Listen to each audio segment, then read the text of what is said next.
बिस्मिल्लाहिर्रहमानिर्रहीम सल्लल्लाहु ताला अला मुहम्मद व अला आलिहि व सहबिहि व बारिक वसल्लम।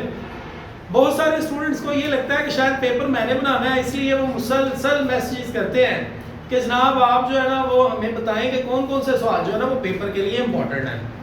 वह बेटा एडवांस अकाउंटिंग के पेपर के अंदर आपको तैयारी करते हुए कुछ चीज़ें जो है वो ज़हन-नशीन रखने की ज़रूरत है, उनको क्लियर करने की ज़रूरत है।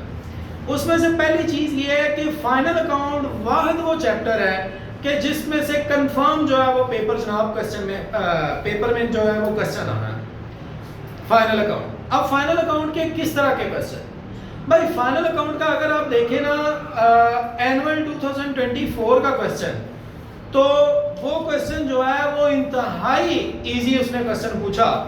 उसमें उसने जनाब ये मेरे पास है, अब मुझे अगर आप ये कहेंगे ना सर हमें पास पेपर सेंड कर दें, ऐसे कर दें वैसे कर दें, तो मैं बेटा मेरे पास ये चीज़ें नहीं हैं। ये स्टूडेंट की 18-1 है, उस 18-1 के ऊपर से मैं 2024 का जो पेपर है वो शेयर करूंगा, और एक स्टूडेंट के पास मोबाइल फ़ोन में 2024 का सेकंड एनुअल एग्ज़ाम है, उसका पेपर है। तो इन दोनों पेपर्स की मदद से आने वाला जो पेपर है उसमें कुछ प्रिडिक्ट करने की कोशिश करेंगे, उसमें कुछ इंपॉर्टेंट चीज़ों को ट्रेस करने की कोशिश करेंगे। इसका ये मतलब नहीं होगा वही पेपर में आनी है, उन जैसी आ सकती हैं। तैयारी करते हुए आप उनको पहले तैयार कर लें, उसके बाद आप क्या चीज़ों को लें। तो मैं इस वक्त बात करने लगा हूँ फाइनल अकाउंट की, कि फाइनल अकाउंट का जो क्वेश्चन पेपर में आया ना जनाब 2024 के एनुअल में, ये क्वेश्चन इंतहाई इजी था। असल में हमने फाइनल अकाउंट के क्वेश्चन को जब देखना होता है तो हमने उसकी एडजस्टमेंट को देखना होता है। कोई एडजस्टमेंट उसमें आसान थी या मुश्किल थी, या उसमें कम थी ज़्यादा थी। तो इसमें जनाब उसने एक एडजस्टमेंट हमसे पूछी डेप्रिसिएशन की, दूसरी एडजस्टमेंट उसने जो है वो क्लोजिंग स्टॉक की, और तीसरी एडजस्टमेंट जो है वो इनकम टैक्स की है। अब देखिए ये 2 से 3 एडजस्टमेंट है, और ये वाला क्वेश्चन फाइनल पेपर में आया। अब इस क्वेश्चन को देखें तो ये बहुत आसान क्वेश्चन है, बहुत आसान। तो आप लोग जो है वो ये मत सोचें कि वो बहुत मुश्किल पूछेगा या बहुत आसान। वो एक एवरेज क्वेश्चन जो है ना वो हमेशा स्टूडेंट से पूछता है। जो जिसने तैयार किया होता है उसके लिए वो ये होता है कि यार ये तो बहुत ईजी है, और जिसने नहीं पढ़ा होता उसके लिए ये इंतहाई आसान क्वेश्चन जो है वो भी उसके लिए बहुत मुश्किल बन जाता है। सो आप कोशिश करें कि आप क्वेश्चन नंबर 4 से लेके तो क्वेश्चन नंबर 15-16 तक सुहेल अफजल एम आरफ की जो बुक है एडवांस अकाउंटिंग, उसमें आने वाले तमाम क्वेश्चंस को डिस्कस कर लें, अच्छे से तैयार कर लें, उन जैसा या उनमें से कोई आपके सामने क्वेश्चन पेपर में आ जाएगा। और जब फर्ज करें उसमें से ना भी आए तो आपके सामने अगर आपने वो वाले 10 क्वेश्चन 11 क्वेश्चन की प्रैक्टिस की होगी ना, तो आपके सामने जो क्वेश्चन पेपर आएगा ना और वो जो फाइनल अकाउंट का क्वेश्चन होगा तो आपको इंशाल्लाह वैसे ही लगेगा यार ये तो बहुत आसान है, हालांकि उस बुक से नहीं भी है। क्यों? क्योंकि आपकी प्रैक्टिस होगी है ना।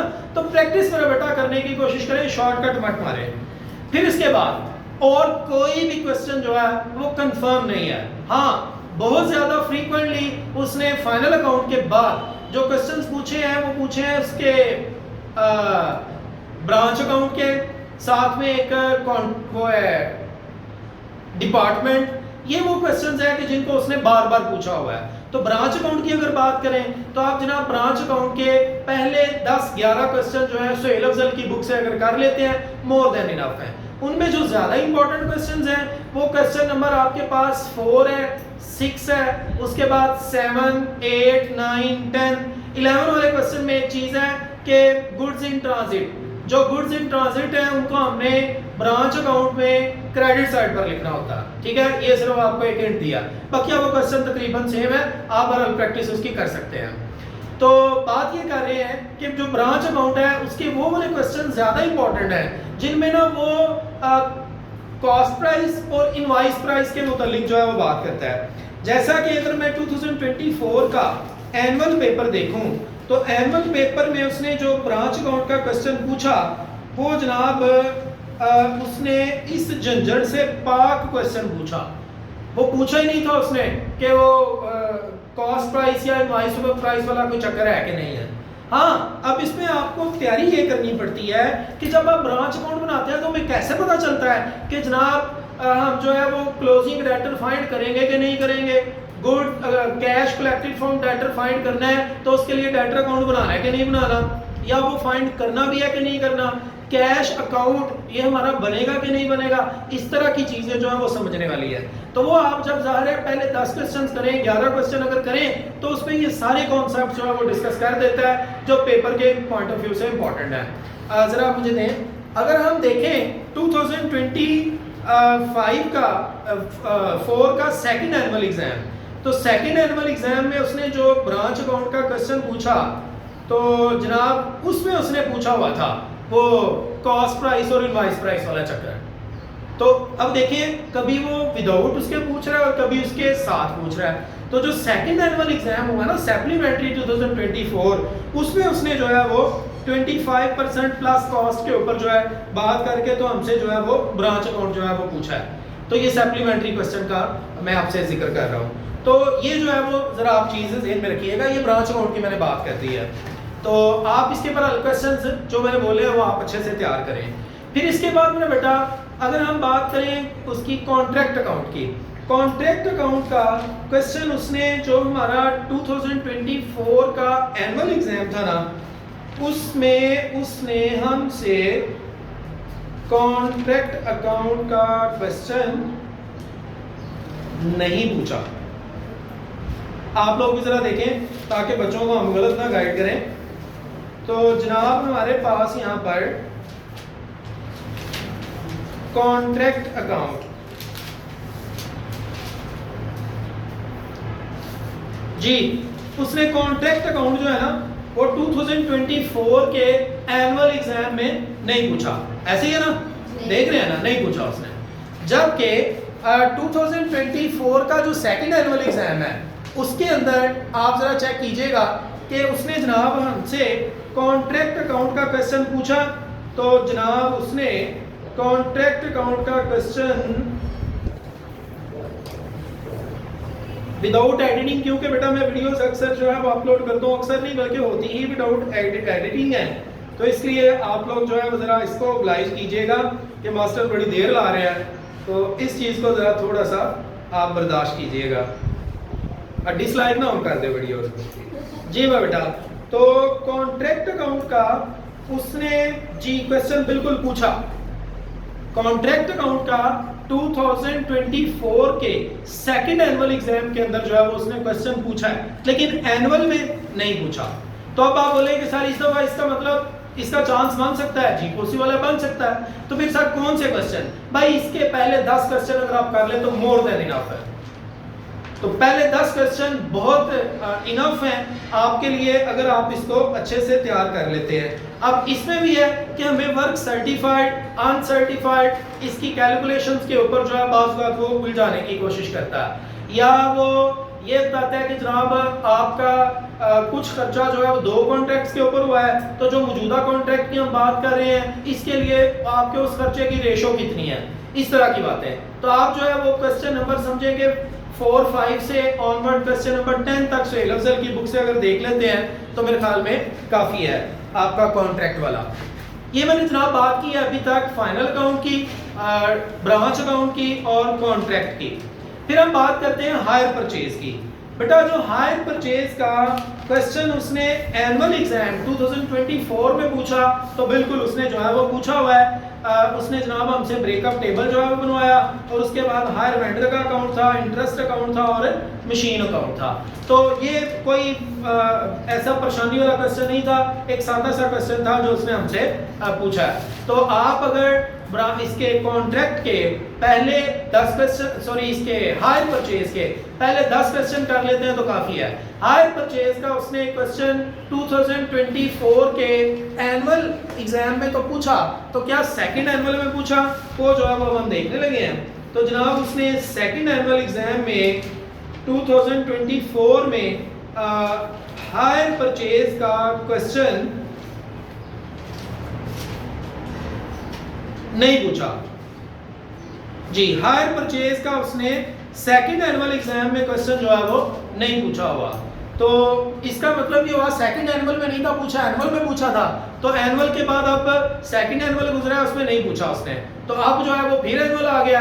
पॉसिबिलिटी है कि वो हायर परचेज को दोबारा से डिस्कस कर ले। तो अगर वो कर ले तो आप जो है वो पहले 10 क्वेश्चन अच्छे से तैयार कर लें। सर ये तो आप सारा सिलेबस ही बताते जा रहे हैं, भाई ऐसे ही समझ लें कि ये सारा सिलेबस ही सही, लेकिन आप इसमें से तैयारी जो है वो अच्छे से करें। इसके बाद जनाब हम बात करते हैं चैप्टर नंबर 1, 2, 3, पहले 3 चैप्टर्स, जो कि पहले चैप्टर में से तो बहुत कम चांस है वो पेपर में सवाल पूछे, लेकिन जो अगले चैप्टर हैं चैप्टर नंबर 2 और 3, चैप्टर नंबर 2 और 3 का क्वेश्चन नंबर 6, 7, 8 और उसके बाद 14 और 15, ये चैप्टर नंबर 2 की बात हो रही है, उसमें से क्वेश्चन पूछ सकता है। उसने लास्ट टाइम क्या किया है, जो सेकंड एनुअल एग्जाम था ना, उसमें उसने 10 नंबर का सवाल चैप्टर नंबर 3 में से पूछा है, 10 नंबर का क्वेश्चन चैप्टर नंबर 2 में से पूछा है। मतलब उसने वो बोनस शेयर वाला 10 नंबर का पूछ लिया और 10 नंबर वाला ना उसने पूछ लिया उसका डिबेंचर का कम इंटरेस्ट और एक्स इंटरेस्ट के साथ क्वेश्चन।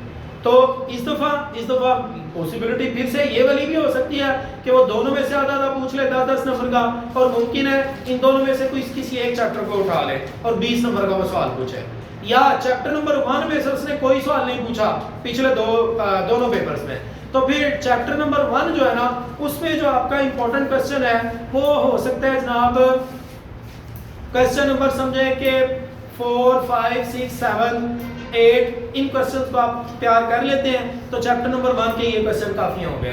चैप्टर नंबर 1 वो अगर पूछेगा ना तो इसका ये मतलब होगा उसने सेट बैक किया स्टूडेंट को, और सेट बैक लफ्ज जो है ना वो हम आमतौर पे उस वक्त यूज करते हैं जब कमजोर के हाथों तगड़े को शिकस्त होती है।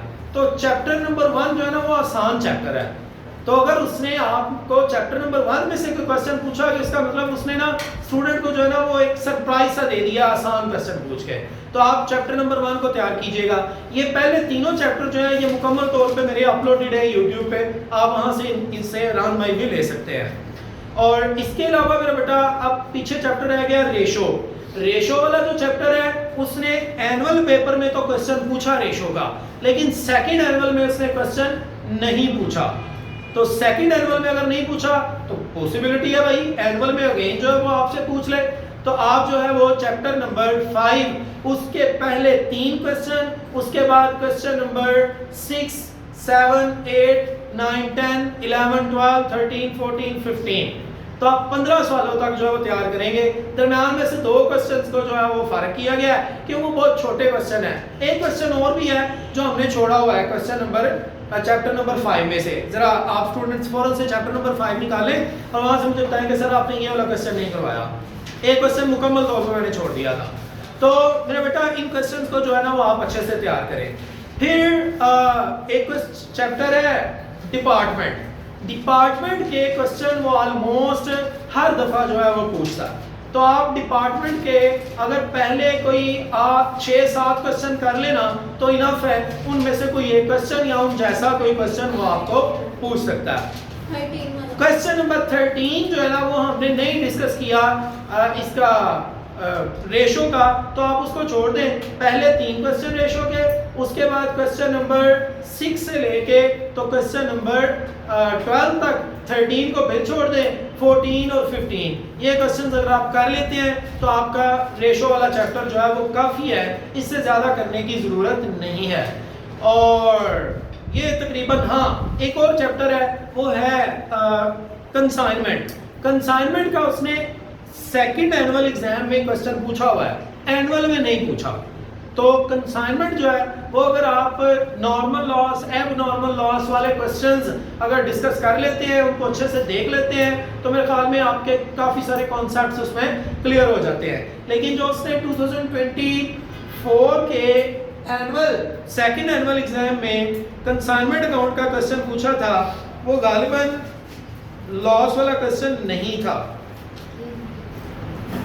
हाँ जी, वो लॉस वाला क्वेश्चन नहीं था, उसमें बस ये था कि आपने जो पैसे लेने हैं ना कंसाइनी से, तो आपने उसमें से कुछ पोर्शन उसको अगली कंसाइनमेंट के लिए एडवांस उसके पास रखवा दिया था, ये थोड़ा सा था। तो ऐसा हरगिज़ नहीं है मेरा बेटा कि आपको अगर क्वेश्चन थोड़ा आता है, कोई एक पॉइंट नहीं आता तो आप छोड़ दें, करें ज़रूर, 5 क्वेश्चन पूरे करें, फिर उसके बाद अल्लाह से दुआ करें, क्योंकि गुड लक का भी बहुत ज़्यादा जो है रोल है, बैड लक का रोल है। तो आप कोशिश करें कि अच्छा सा आप अपनी तरफ से काम करके आए और उसके बाद जो है वो आपके ज़रूर दुआ करें। मज़ीद जो है वो कोशिश करेंगे कुछ आपको अपडेट करें, लेकिन काफ़ी सारा डाटा अपलोडेड है। आप स्टूडेंट्स जो है वो ध्यान में रखें, मेरे पास पास पेपर नहीं है, ये स्टूडेंट्स के कलेक्ट किए हुए हैं, जो भी उन्हीं को वापस जो है वो कर रहा हूँ। और मेरा बेटा ये जो क्वेश्चन आप करते हैं ना सर फलां सवाल करवा दे मुझे, ये कर दे, तो इस तरह मेरा बेटा मुझे दिन में अगर फ़र्ज़ करें ज़्यादा नहीं मशहूर हम तो 10 मैसेज ही आ जाएं कि सर मुझे ये हर बच्चा के ये सवाल करवा दें, तो मेरे 10 बच्चों को क्वेश्चन करवाया तो नहीं ना जा सकता, क्योंकि यूट्यूब के अलावा दुनिया में और भी गम है गमे जाना के सिवा। तो कोशिश करेंगे बहरहाल मज़ीद जो है वो कुछ डाटा आप लोगों के लिए अपलोड करते रहें। आपके जो जूनियर्स हैं उनको आप रिकमेंड करें। Keep watching Aftab Attari official.